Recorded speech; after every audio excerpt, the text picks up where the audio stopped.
que cette semaine, pour moi, est une semaine très symbolique. C'est la semaine où j'ai échappé à mes bourreaux au Togo, ça fait 2 ans. La semaine qui suit là, c'est la semaine où j'ai échappé à mes bourreaux au Togo, ça fait 2 ans. Si je m'étais fait arrêter, peut-être que personne ne parlerait encore aujourd'hui de moi. Et pour moi, c'est fondamental dans ma vie. C'est pour ça que je vais parler de la prison. Et la santé de la justice dans un pays, s'apprécie à l'aune de la manière dont on gère les prisons. C'est les prisons qui sont les indicateurs de l'image que la justice a dans le pays. Puis c'est la justice qui envoie les gens en prison.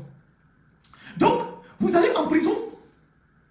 Quand vous étiez en prison, d'abord à la brigade, à la sûreté là-bas, il y a une petite cellule tellement crasseuse, parce que tellement beaucoup de gens sont passés par là, les murs sont crasseux, c'est comme on a mis de l'huile sur le mur un peu partout. Et vous êtes dans cette cellule-là 24 heures sur 24. Vous n'avez qu'une petite ouverture qui vous sert d'aération. Je ne suis même pas sûr qu'autant de blancs, il y avait des cellules comme ça. Et c'est là-bas qu'on amène tout. On mélange tout le monde. Les détenus de droit commun, les bandits, les braqueurs, les assassins, on amène tout le monde. On vous garde là-bas. On vous garde là-bas. Et il y a un pot de cube magie. Je ne sais pas si c'est cube magie ou des toca de cube magie, un grand pot. Et c'est dedans que vous faites les toilettes. Au vu au-dessus de tout le monde. C'est-à-dire, tu te lèves, et puis tu vas t'asseoir sur le pot et tu fais tes toilettes. Voilà, c'est du croc. C'est ça. Et c'est ça qu'ils ont dans les cellules. Ça, c'est à la brigade. À la sûreté dans les brigades, c'est comme ça. Et donc, vous êtes dedans, les yeux collés aux autres. Certains ont la tête par ici, les autres ont les pieds par là, les autres ont la tête par ici. Dans une chaleur étouffante. Pendant des jours. Et quand on vient vous chercher pour l'audition, on vous menotte, on prend un fusil derrière vous. Vous n'êtes pas un délinquant, on vous amène pour vous interroger. Le matin, c'est vers 5 heures qu'on vous réveille. Je parle de la sûreté. Et on vous amène quelque part. Si vous allez à la sûreté, vous voyez les toilettes. Sûreté, c'est la direction générale de la police au Togo. Vous voyez les toilettes. Même les fous ne peuvent pas avoir des toilettes comme ça. Mais il y a des gens qui sont dedans. Et qui vivent là-bas, qui travaillent là-bas. Vous voyez les toilettes. Vous voyez les puisards qui sont débordés. Et on vous amène là-bas. Il y a ceux qui tiennent des fusils. Il y a ceux qui tiennent des gourdins. Voilà, ils ont des gourdins. Ils ont des gourdins. Et ils vous encerclent. Et vous avez 3 minutes, peut-être plus, pour faire vos besoins. Et on vous ramène dans la cellule. Ils ont des fusils, hein, mais ils ont en même temps des gourdins. Et on vous entoure. Et on vous dit de faire vos besoins. On vous insulte. Quand vous rentrez dans la cellule, quand vous rentrez dans les toilettes, vous ne pouvez même pas tenir. On est resté comme ça, à la sûreté, jusqu'à ce qu'on nous envoie en prison. On nous envoie en prison. Et comme c'était la période de Covid, on nous met en quarantaine. Et comme je viens vous le dire, dans l'un de mes directs, on était 72, 74 dans la cellule, une petite cellule. Et donc, il n'y avait même pas d'espace où vous pouvez vous allonger. Tout le monde est assis, les pieds accroupis comme ça. Chacun contre l'autre, mais chacun contre le mur. Si vous avez réussi à avoir un mur, vous restez comme ça. Du matin jusqu'au soir. On ouvre la cellule comme si on veut venir chercher quelqu'un. Du matin jusqu'au soir. Du matin jusqu'au soir. Une petite cellule. Il y avait un peu de tout. Et c'est nous qui étions journalistes, qui essayons de donner un peu de moyens aux jeunes, des petits délinquants, des petits braqueurs qu'on amène là-bas. Les gens n'ont même pas de quoi manger. C'est dans la cellule. Du matin jusqu'au soir. On vient ouvrir la cellule à 5 heures. Ça, c'est la prison civile. À 5 heures, on vient ouvrir la cellule. De fusils, de machettes. Et on vous dit de vous laver rapidement. Donc, tu as fait 2 minutes pour aller au WC, pour mettre de l'eau sur ton corps. Et on vous retourne, et on vous enferme. 3 jours après, ils sont venus faire le test de Covid. Il y avait, sur les 75, au moins 48 qui avaient la Covid. Heureusement que nous n'était pas touchés. Donc, il n'y a pas de lumière, il n'y a pratiquement rien. Pratiquement rien. Ça se passe à Lomé, à quelques minutes de la présidence, à 200 mètres de la présidence. Ça se passe à Lomé, à 200 mètres de la présidence. C'est dans ces conditions que les gens sont détenus. Donc, on était détenus dans ces conditions-là. Et c'était mélangé, tout le monde mélangé, les braqueurs, tout ça. Et donc, le ministre de la Justice à l'époque, comment il s'appelle encore, j'oublie encore son nom, l'un des plaignants là, comment il s'appelle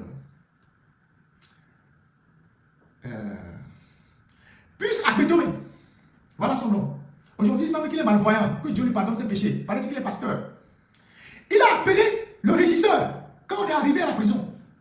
Il a appelé le régisseur pour s'assurer si on est bien arrivé. Et le régisseur a dit oui. Il a demandé au régisseur de nous mettre dans les conditions difficiles. Mais son fils est nommé en train d'être démarcheur de la justice. Son fils, il est démarcheur de la justice. Il se fait passer pour les magistrats, alors qu'il n'est pas magistrat. Ils sont dans les dossiers pourris à Lomé. Je vous ai dit que ces gens-là, je vais revenir sur leur dossier. Ne vous inquiétez pas. Nous qui avons fait un peu les arts martiaux, les sports de combat, on sait où est-ce qu'on frappe pour faire mal. Et quand est-ce qu'il faut frapper? On ne frappe pas tout le temps. On nous apprend à frapper, à donner des coups mortels. Vous comprenez ça? On nous apprend à donner des coups mortels. On sait quand est-ce qu'il faut frapper et où tu peux frapper pour tuer quelqu'un. Donc, on n'est pas pressé. Je ne suis pas pressé. Une fois que, il y a 2 ans, ils n'ont pas pu m'arrêter.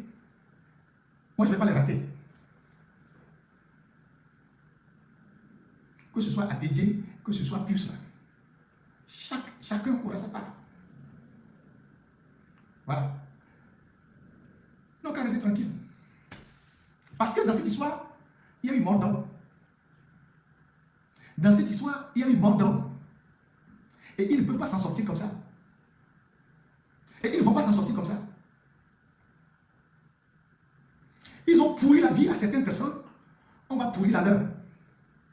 C'est œil pour œil, dent pour dent. Donc, ils ne perdent rien à attendre. Ils ne perdent absolument rien à attendre. Il y a eu mort d'homme dans cette histoire. Et ils se sont organisés 1 an après pour nous réarrêter. Et nous envoyer à Agombio. Vous imaginez leur niveau de cynisme. Et ils se disent des hommes de Dieu, des pasteurs. Ok, que Dieu nous prête seulement vie. Toutes choses en son temps. Donc, c'est dans ces conditions-là qu'on a été détenus pendant, à la prison, je pense, 12 ou 13 jours.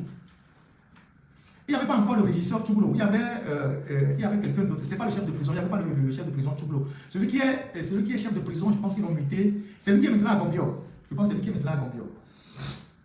Donc, c'est dans ces conditions-là qu'ils nous ont gardés. Et donc, nous avons touché du doigt ce qui ressemble, ce n'est même pas ce qui ressemble, ce qu'est l'enfer de la prison au Togo. Et donc, quand nous parlons de la prison au Togo, on ne le dit pas pour tous ceux qui font la politique. Il n'y a pas que la politique qui envoie les gens en prison. Les gens que vous voyez en prison là, la majorité sont des gens, il y a beaucoup qui sont des innocents. Et on envoie les gens en prison parce que nos juges ont la main lourde. Parce que nos procureurs ont la main lourde.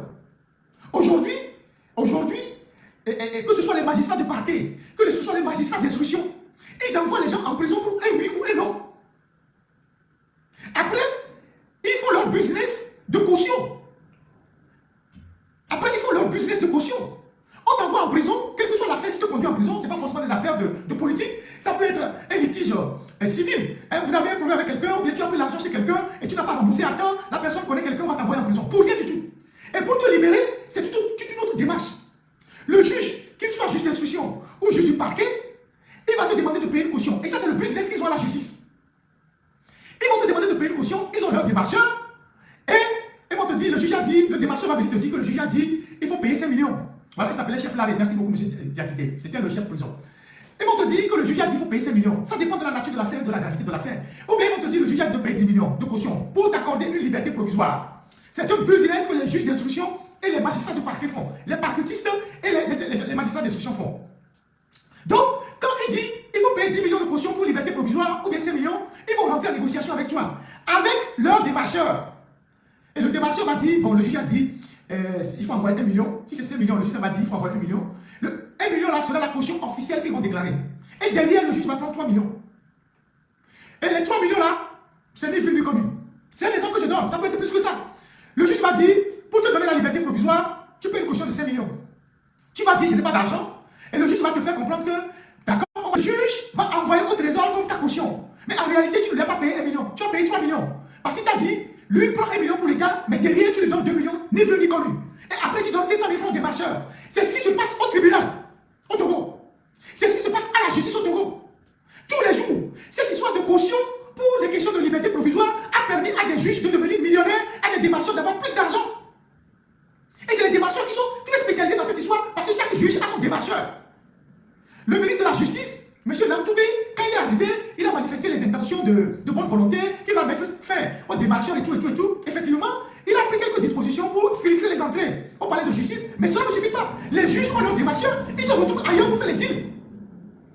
Et le ministre lui-même, malgré ses bonnes intentions, il est devenu comme une juridiction de recours. Quand il y a certaines affaires où des gens sont condamnés, ils disent on va aller voir le ministre. Le ministre, c'est pas la Cour suprême. Le ministre, c'est pas la Cour d'appel. Les gens disent bon, moi je vais aller voir le ministre parce que je le connais. Et le ministre fait du trafic d'influence. Il appelle des magistrats pour dire il faut revoir telle décision, il faut faire face. C'est vrai que le ministre peut appeler le magistrat du parquet. Il peut appeler le procureur, les adjoints au procureur parce qu'ils dépendent de lui. Il peut appeler le magistrat du parquet. Ils sont sous son autorité. Le ministre de la Justice peut appeler le magistrat du parquet. Mais le ministre de la Justice ne peut pas appeler le magistrat du siège, ni le juge d'instruction parce que c'est le juge indépendant. Mais dans le cas du Togo, il arrive que le ministre de la Justice appelle les magistrats du siège et les magistrats d'instruction pour leur donner des instructions. Ce n'est pas normal.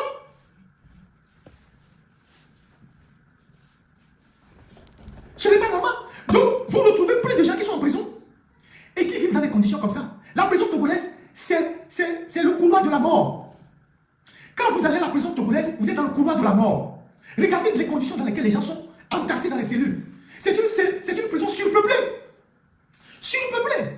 Et les Nations Unies, la Commission des droits de l'homme à Genève a demandé il y a 4 ans ou 5 ans au gouvernement togolais de fermer cette prison-là. Et c'est une prison qui est à 200 mètres de la présidence.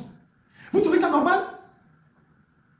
C'est une prison qui est à 200 mètres de la présidence. Regardez les conditions dans lesquelles on détient les gens. Il y a ceux qui prennent de la maladie, qui prennent je ne sais pas comment on appelle, les maladies des poumons, et qui sortent malades et qui meurent.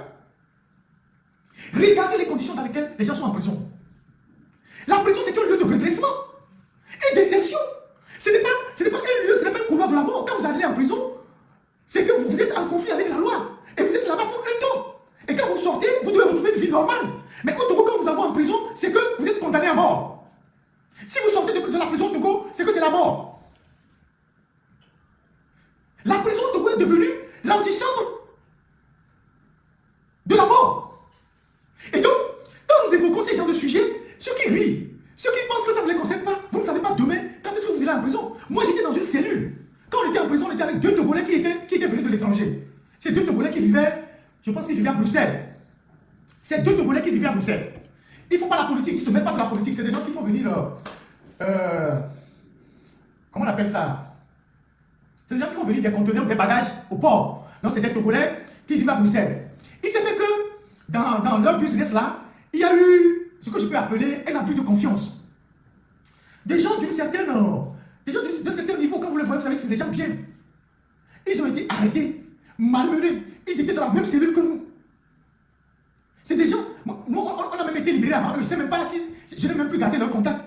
Ils étaient gardés dans des conditions. Mais ces gens n'ont rien à voir avec la politique. C'est juste quelqu'un qui a dit, je vais vous montrer. Je vais vous montrer que je suis puissant. Et ils ont monté des trucs, on les a foutus en prison. Donc, il n'y a pas que la politique qui envoie les gens en prison de Togo. La plupart des gens qui sont en prison, 80% ne sont pas concernés par la politique. Et dans les 80%, il y a au moins 20% qui sont des innocents. C'est des règlements de compte qui les ont envoyés en prison, c'est des petits problèmes qui les ont envoyés en prison.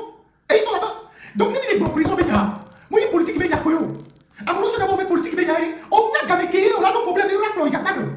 Amenez la c'est où? Amenez la relation sont où? Mais toi, n'y va bien. Alors, on va amener les gars, tu fais des camarades, tu vas amener les gars, on sort gagnant. Et là, convocation, tu vas en prison.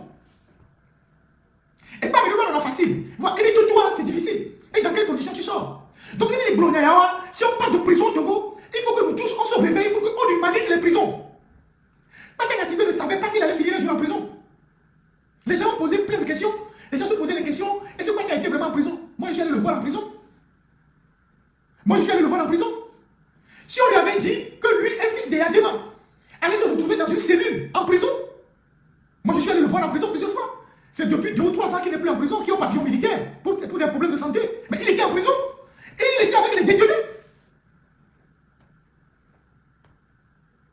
Charles Azumaro dont on parle, c'est un beau de la famille Yassine. Il a marié une fille de Yadema qui est décédée. On a pris des histoires pour dire que oui, il n'est pas vite fait, il n'est pas vite arrivé au secours de sa femme. Il l'a envoyé en prison. Il est de la famille Yassine, pas l'alliance, mais il est en prison. Il y a plein d'autres qui sont en prison. Ils n'ont rien à voir avec la politique. Donc, même les Blonyayawa, ils se mettent les blonds, quand ils mounent, mais les blonds, tu continues, au Bakuto, on l'a envoyé, nous, quand on est, ils pourront encore les marchés, on l'a envoyé, continue les marchés, ils sont dans la clotte. encore. Alors non, alors on est va continuer pas mais. Il y a des accidents. Il y a un pago camarade de quoi? Alors bien, on est aller moi. C'est ça. Il y a plein de gens qui sont innocents en prison. Ça n'a rien à voir avec la politique. Nous, non, Félix Kataka n'est pas à la prison civile de Lomé. Il est en résidence surveillée dans les villas qui sont à côté de Lomé 2, là où il y a Taliban. C'est là-bas qu'il est. Quand vous allez à Lomé 2, vous laissez l'entrée principale qui va chez Yadima, vous prenez la deuxième entrée, celle où il y a les 6 villas. Les 6 villas qui sont alignés, où il y a les bérets verts qui gardent avec une barrière. Je pense que c'est une villa qui mène vers la cour constitutionnelle. Les 6 villas qui sont alignées là-bas. C'est dans une de ces villas qu'il y a en résidence surveillée. Daliba aussi dans une villa là-bas. Donc, c'est ça. Donc, c'est ça la réalité. C'est ça la réalité. Donc, les gens qui ont fait ça et qui ont cru que parce qu'ils nous ont foutus en prison et qu'ils vont avoir une vie tranquille. Mais vous ne perdez rien à attendre. Hein. Voilà ce que je voulais dire de la prison. Et quand, une fois que vous êtes en prison, on voit tout ce qui se passe là-bas. On a parlé de ce chef prison qui abusait des femmes et tout ça, qu'on a buté vers Kanté. On a amené un autre qui se comporte aussi comme un chef domato. Vous connaissez les domatos, les gens qu'on a vu dans les films d'esclavage, là où ils sont plus réalistes que le roi, un certain Balakak aussi, qui fait la pluie et le beau temps. Et je voudrais interpeller qui se passe à la prison. Vous savez que la prison, c'est le lieu où il se passe tout. Les trafics de tout genre, la sodomie, les quoi. En prison, il se passe beaucoup de choses. Et donc, les gens, j'ai publié une photo, une vidéo, vous allez voir le marché de la prison. C'est un endroit où les gens vendent tout. On vend un peu de tout. C'est comme vous êtes à Badaromou ou bien à Gonsimé, il y a un peu de tout. La question est de savoir comment ces choses rentrent en prison. C'est comme ça aussi que les téléphones rentrent en prison. Et donc, quand les gens introduisent les téléphones en prison, la plupart des arnaqueurs qui vous envoient des messages pour dire que vous avez un colis ici, ou bien c'est le service hôtel, il faut nous rappeler, ou bien c'est la Suété, c'est en prison qu'ils font ça. La plupart des arnaqueurs, c'est en prison. Il y a des gens qui sont en prison, ils ont construit des maisons dehors. Ils ne veulent pas sortir de prison. C'est pour ça que quand on dit le chef de l'État a gracié des gens, 2 mois après, les mêmes personnes retournent en prison. Il y a des gens qui sont en prison, l'argent qu'ils font par jour, ils ne peuvent pas le faire s'ils sont dehors. Ils sont en prison, ils arnaquent les gens. Tout se paye en prison. Quand tu veux aller au WC, il faut payer. Quand tu veux uriner, il faut payer. Quand tu veux chercher un rasoir, si on doit te l'introduire, il faut payer. Si tu veux un téléphone, il faut payer. Tout se paye en prison. Donc les gens profitent de ça pour s'enrichir. C'est pour ça que certains ne veulent pas sortir de prison. Parce qu'ils sont en prison, ils ont acheté des terrains dehors, ils ont construit des maisons. Le son n'est pas bon. Il y a le son. Il y a le son sur TikTok. Ok, excusez-moi. Donc, je disais que les gens sont en prison, ils ont acheté des terrains et construit des maisons dehors. Parce que la prison, c'est un endroit de business. Tout ce qui rentre en prison, tout le monde a sa part. Les chefs de prison, les administrateurs, tout le monde gagne quelque chose. Donc, les gens sont en prison, les gens ont tout en prison. C'est pour ça que les gens ne veulent pas sortir de la prison. Certains ne veulent pas sortir. Quand on dit, à la fin de l'année, qu'on a gracié les gens, mais attendez, il n'y a pas le son toujours? S'il vous plaît, dites-moi. Non, sur TikTok, c'est les gens de TikTok qui se plaignent. Il y a le son ou pas sur TikTok? Je comprends rien. Vous m'entendez? À la prison civile de Lomé, il y a toutes sortes de business. Le tramadol, la drogue, les médicaments, tout ce qui peut rentrer en prison, c'est un business que les gens contrôlent, comme on le fait dans la mafia. Donc, les gens sont en prison et ils ont beaucoup d'argent dehors. Il y a aussi les trafics. Tout ce qui arnaque les gens sur les téléphones, c'est en prison qu'ils organisent ça. Donc, les gens introduisent la prison, le téléphone en prison, avec la complicité des administrateurs, de l'administration pénitentiaire. Là n'est pas encore le problème. Le fait d'introduire les téléphones en prison n'est pas encore le problème. Le problème, c'est quand on vient ramasser les téléphones. Eux-mêmes, ils laissent rentrer les téléphones en prison, et puis un bon matin, ils viennent et ils ramassent les téléphones. Alors,